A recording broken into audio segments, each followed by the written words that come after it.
So what I would like to do here is to actually showcase that you can run anything that is available in existing workflows or dev trains that you might have that is currently deployable with Docker. And again, that can be done in a network setup. It can be done in a setup that is local. And in my case, I'll do it local. So anything that actually runs with Docker locally, we can now take also onto the grid. And just to show that, we'll start with a local Docker. This is empty. And what I would like to do, this is a simple game. I would actually like to pull the image from this hub where we have these images stored. Docker allows you to actually download that and store it locally. So again, we get now a local copy, which is 8 megs of this container image, and we can run that locally by saying run it, and then we have to do a port map where we say I want to have the container port 80 run on port 8080 because my port 80 is already in use. I'm going to copy and we're going to say that this is the image that I would like to run.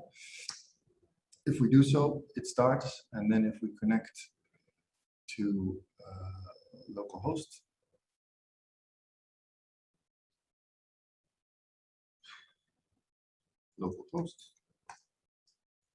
on port 8080, here we can see that the game is running on my local computer. I can play it, and it's a very simple game, very addictive, but a very simple game that actually allows you to well, run it. Okay, so we're gonna kill it.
then you'll see that this no longer runs. This does run because it's but anyway, so no longer need this. We're going to kill this. Now we're going to do exactly the same thing on the grid. And here I have, let's make this smaller. Here I have my interface to ThreeFold. And if we again have a look at what that looks like, first and foremost, we can go to the page where you can see all of the, I'm logged in here with my ThreeFold Connect ID, all of my existing ThreeFolds. I've got a few, but let's say the ones that are running, which should only be one. And we're going to use that one to actually do a couple of things. Import that image that we just ran locally. We're going to then actually push that image out to a location on the grid that we choose to actually work for. So again, let's log in. You do that with ThreeFold Connect, the app, which gives you very secure access to. I need to respond to the challenge. My PIN code. As you can see, it gives you right now, it gives me 4 to choose from. So I choose the right one, and it will now allow me to log in. So again, ThreeFold being your online platform to basically launch a lot of things, to control a lot of things on the grid. It's very, very, very elaborate, and it does a lot of things. Now, as we want to keep this video short, we're going through some of the solutions and some of the concepts you have to actually go for. First concept is the capacity pool. So with Grid 2.8, at this point in time, you have to, as a IT architect, select where you want your workloads to run, and you have to create capacity pools, which is a prepaid amount of capacity that you can consume. Again, the actual consumption is as you go, but you have to pre-fund a certain amount of capacity, up to the architect to do it in larger or smaller sums. What I've actually done here is that in Vienna, I've created a game pool that has about a month worth of one CU and about a month worth of one SU available. Again, it counts in seconds. That's why this number is so large. And it also, when you have running workloads, subtracts the used in seconds. You can see that there's not active. The first number is active, so there's 0 active. And the actual pool, so the Vienna test in pool is 10 nodes large. Then we go to solutions, and in solutions, again, just like in the EVVC, these are pre-cooked chat flows, question and answer, easy deployable things. And again, if we want to deploy this game on the grid, we have to actually do 2 things. One is we need to create a network, and secondly, we want to actually run a generic container. Let's first actually go to where do we get now this image. So as I did with Docker, oh, it's not supposed to be. We've got this up, but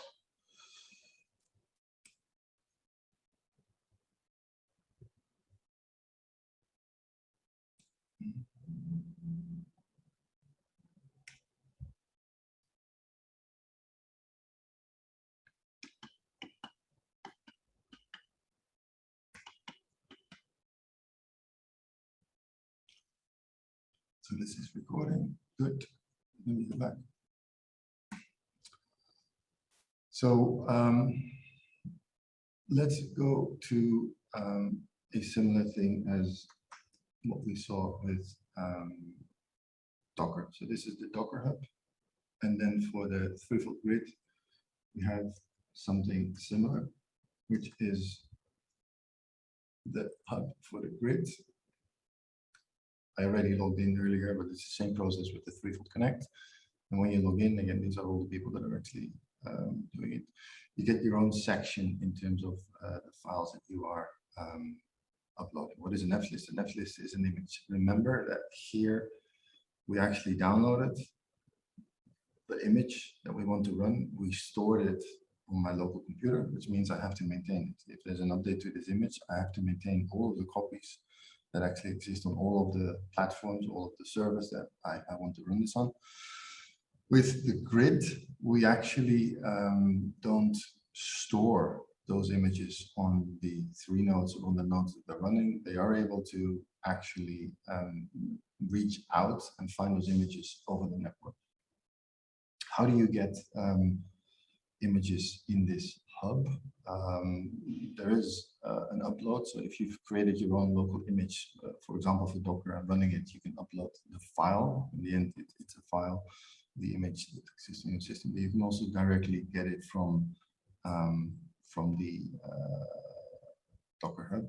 And let's go there and do the same thing. So this is the game that I did earlier. We go to here. We then actually copy this. We go back to the hub. We say we want to import it. We then tell it that this is the image we want.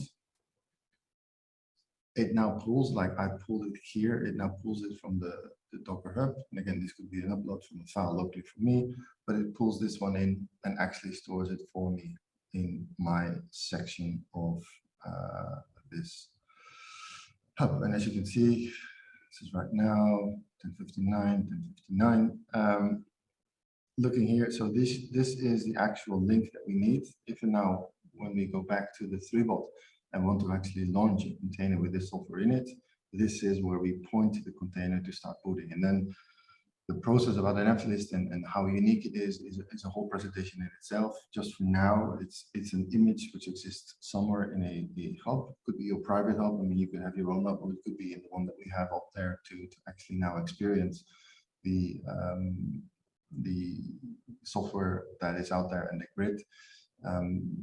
We make that available, but you could make it completely private and for your purpose only. So let's go back. So we now have the image ready. Like I said earlier, let's make this a little bit smaller. We now have the image ready. We're going to do a generic container. So it's a method to actually deploy something that allows you to deploy anything. All of these others are specific examples, like a virtual machine or a Mendeley-based S3 storage space. Let's go through the whole process. So you'll see that there's already a network here called GameNet, but in order for sake of showing it, let's do it in net 2, whichever way you want. It will now create a network that is going to be an overlay network. I choose, again, because most of the people out there will have IPv4 in their home setups. IPv6 is not that prevalent yet. Since it's IPv4 and we do need to get an ingress point into that private network on the grid, we need to select 1 or 2 entry points where you can actually connect to on the public network, and then have your VPN terminated to actually have your connection there. So now we have the configuration file for actually creating the VPN. I store it in my temporary file system, which means it now will exist here. This is the one that we just created. Fantastic. This is done. So go back, we can do this, we can make it smaller, we can do it. We now have the network created with specific characteristics, the entry point into the grid, the ID, and then the network has been created with a choice of IP addresses which are left to the system. Now let's go to this generic container, because now it gets exciting. So there's nothing here yet, so we say new. Generic container, we gave it game on 2.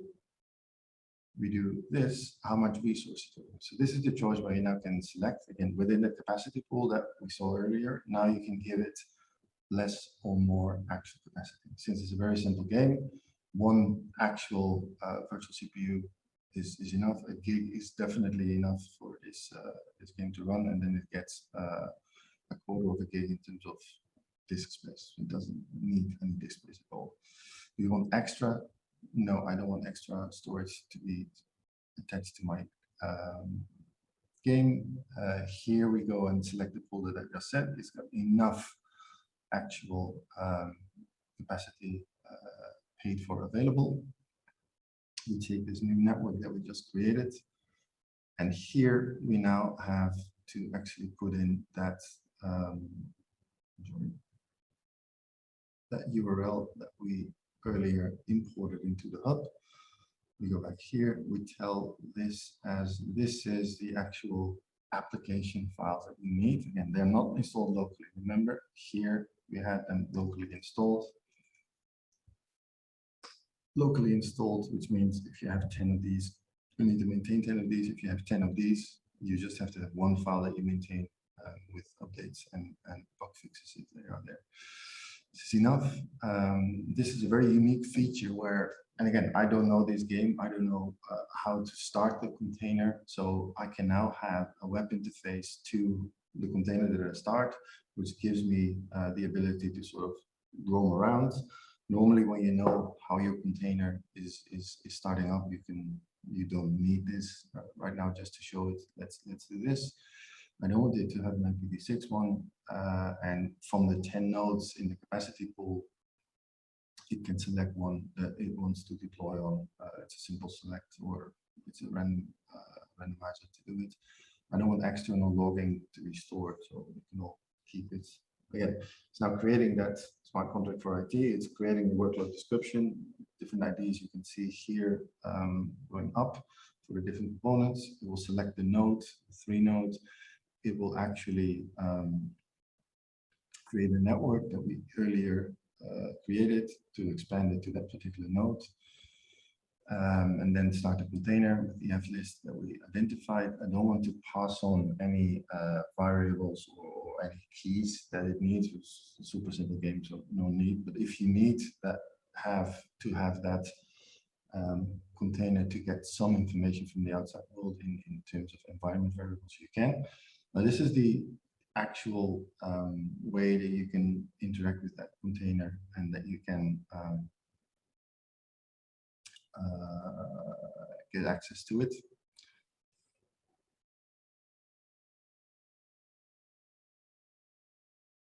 Let's copy this one and let's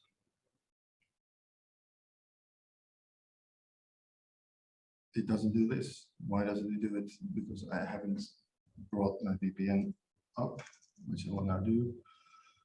It's called WireGuard. It's got a very simple syntax to actually start this, which is this one. I need to identify myself. Got it.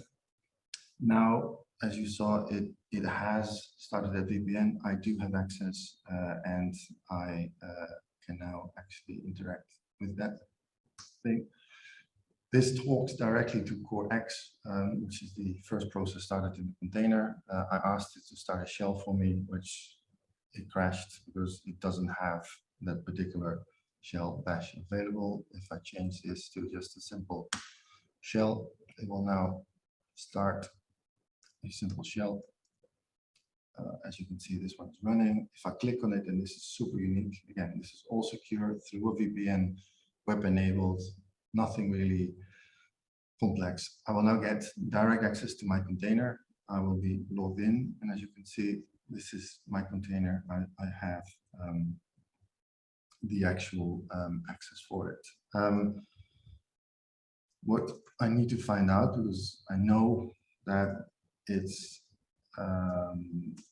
running nginx, so I need to find out where nginx sits, because that will be my starting command for the actual container.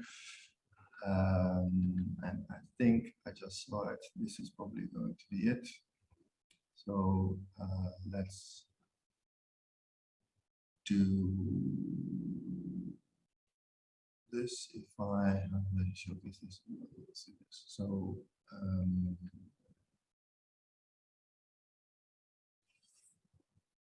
172.16.22, 172. 172.16.2.2, but not on this port. I just want to have the regular. Again, this will go through the VPN. There's no connection yet. It's not working. If I now do user has been Nginx, again, this is just for the storyline. This is a container that I got from the Docker Hub. It's not mine. I don't know much about it. It's presenting a game. That game is running a web server, and I know that it's running in Nginx as a web server. So I start Nginx, and what I then expect. So that's now started. If we have a look at what's all running, then we can see that there's a few things probably as a process running. Nginx, core X, we speak to that. The shell that I started, and that's about it. And I'll go back to here, and I say, please show me this. Then what you see is that I now have this game running on the grid. Again, access at this point in time, because I didn't add a public IP address, is through this secure overlay network. Really, very, very nice, super flexible, and very usable. That's it for now. Thank you for having a look at it, and yeah, up to the next one.